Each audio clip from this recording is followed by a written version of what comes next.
A woman enters the Canadian National Bank. She insisted she wanted to speak with the president of the National Bank in order to open an account, saying a lot of money was to be dealt with. After some hesitation, the staff escorted the elderly woman to the president's office. The president asked how much money she wished to deposit in the bank. $165,000, she answered, and poured the banknotes from her bag on the table. Obviously, the president got really curious about the origin of all this money, so he asked where the cash came from. Gambling, she muttered. What kind of gambling? The president asked. Bets. Let me give you a real example. I'll bet you $25,000 that your balls are rectangular. Ha ha ha. That's a stupid bet. You could never win. Would you care to accept the bet then? Asked the elderly woman in a challenging tone.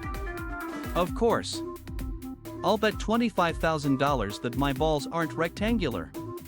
Since it's such a large sum, would it be possible for me to return tomorrow morning with my attorney as our witness? Sure, said the president of the bank in an extremely satisfied tone. That night, the president actually got scared because of the bet. He spent quite some time in front of the mirror, checking his balls, turning them to the left, to the right, and to the left again. He meticulously inspected them to make 100% sure his balls weren't rectangular so he could win the bet. The next morning, the elderly woman entered the president's office with her lawyer. She introduced the latter to the president and repeated the bet. So $25,000 that the president's balls are rectangular. The president accepted the bet once again, then the little old woman asked him to lower his pants so they could all see his balls. The president complied.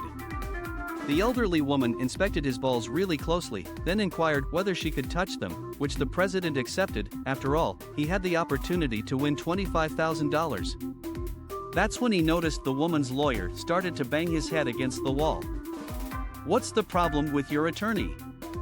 Oh, nothing. Only that yesterday I bet him $100,000 that today I'd hold the president of the Canadian National Bank's balls in my hand.